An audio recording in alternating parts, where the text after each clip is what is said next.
Magandang araw mga kaibigan. Bigyan natin ng reaction, opinion itong post ni Boss Dada. Isinare niya ang pahayag ng Sergeant at Arms sa Senado, si retired Major General Mau Aplasca. Yung tungkol sa nangyaring putukan sa Senado gabi ng March 13.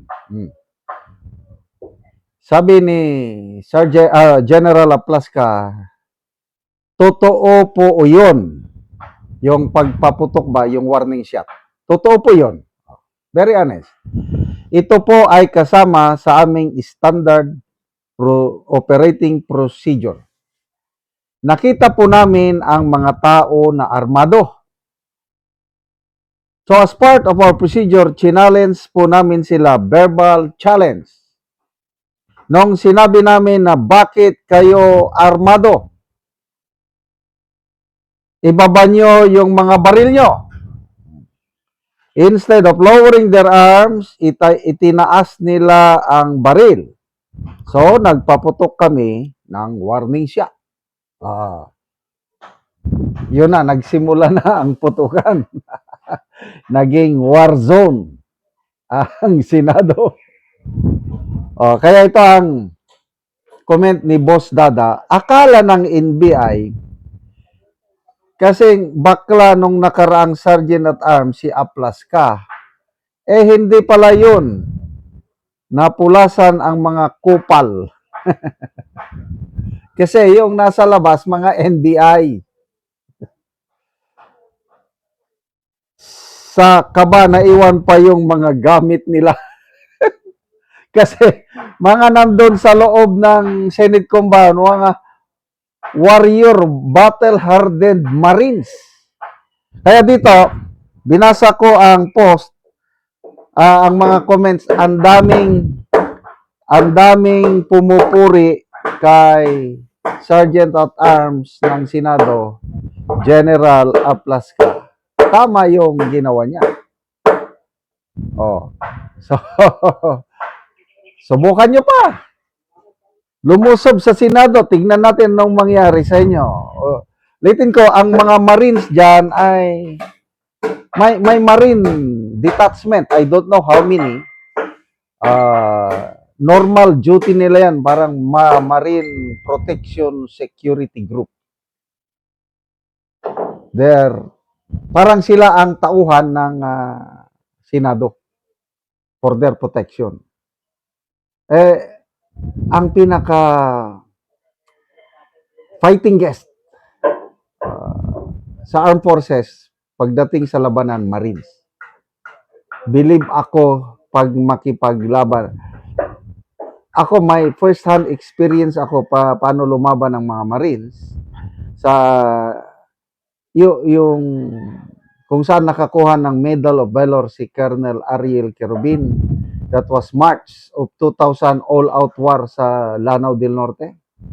Nilusob isang batalyon ng Marines led by Lieutenant Colonel Ariel Querubin. Nilusob nila yung malakas na kampo ng MILF sa Kauswagan.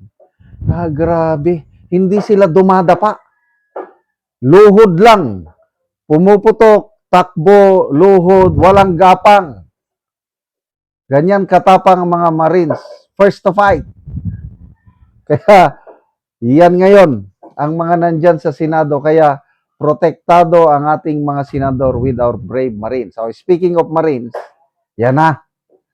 Yung Brave 18, excited na humarap sa Senado sa hearing.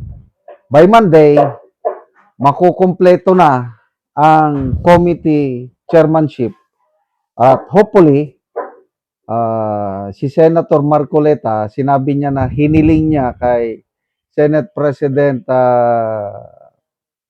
Alan Peter Cayetano na kung pwede ibalik siya as chairman. Kaya dito ngayon, kabado ang mga members ng Maleta Gang. Kaya ginagawa, kinumpirma ni Senator Escudero Cayetano, kinumpirma niya sa isang press conference kahapon na ang minority gumagalaw. Kinakausap ang mga members ng bagong majority, lalo na yung apat na bago lang bumaliktad. Kinakausap nila na kung pwede magbalik sila. But to me, parang malabo na. Pagkatapos nitong nangyari na putukan sa Senado, lalong sa tingin ko, lalong nasiminto o nagalvanize ang samahan ng tinatawag kong Brave 13. So my Brave 13 senators, my Brave 18 Marines, my Brave 25 na lawmakers, yung bumoto sa no sa impeachment ni BP Sara. Yun, may balls, may So, again, update sa Senado, na-receive na yung articles of impeachment ni BP Sara. So, baka by Monday, sabi ni Senate President Cayetano, i-convene na nila ang impeachment court. Wow! So, mag-take out ang chairman o presiding officer, and then mag-take out din yung 23 senator judges, mag-issue ng mga summon, and then 1 or 2 weeks, trial na. Ganyan kabilis. Kaya, paninira lang yung nagsasabi na kaya daw nagpalit ng Senate leadership para i-dismiss kaagad ang impeachment trial. Ayan ngayon, napapasinungalingan na yung narrative na yun. Kasi nga, ang gusto ng mga bagong majority is forthwith. Simulan kaagad, walang delay. Oh. So, siguro by July or last week of June, hopefully magsimula na ang impeachment trial. Ito na, yung matagal na nating inaasam. Sa wakas, mapapanood na natin ang isang bloodbath na kung saan tatayo sa witness stand ang mga testigo ng bawat kampo. I believe maraming pasabog na testigo ang kampo ni BP Sara. Yung mga testigo ng prosecution ay kilala na natin. Diyan ako na-excite paano sila pahiyain o butasan kanilang testimony itong sina Madriaga, Trillanes at iba pa. Salamat mga kaibigan sa inyong pagsubaybay sa channel nito. Nakakatulong kayo ng malaki sa tribong Talandig ng Bukidnon dahil ang sweldo natin sa channel na ito is pantulong po sa tribo. Namimigay tayo ng libreng yero at pako para makapagpatayo sila ng mas maayos na tirahan. Panoorin nyo ang video na ito. Ora ni ang balay sa tabangan namo ugero. So napulo sila ani nga puyo, ikaunsi ang mama nga nakigpuyo lang dire sa ilang balay. So muna ni ang itsura sa ilang gipuy-an nga balay sa iyang atop nga yero. So kaulanan na gyud sila.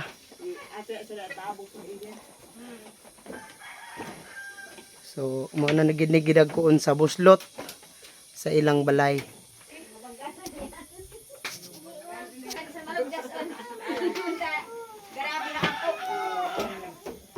So karon atong bisitahon ang iyang gipatindog nga bag-ong balay nga pag-atupan karon sa tabang siya ngayon. O karon mo na ni ang iyang gipatindog nga bag-ong balay nga pag-atupan.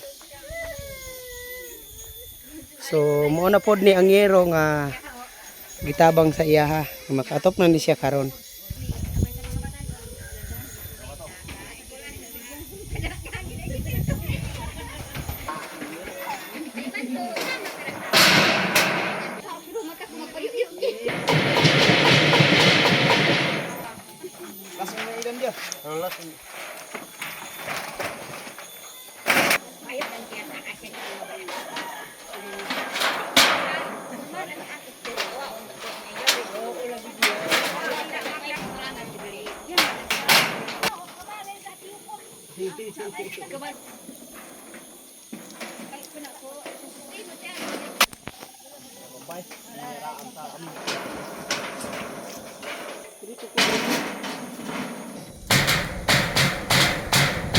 ug karon human na gid sa pag-atop ang ginatabang nga yeros makita nato nga nakatop na gid sila sa ilang balay nga gipatindog.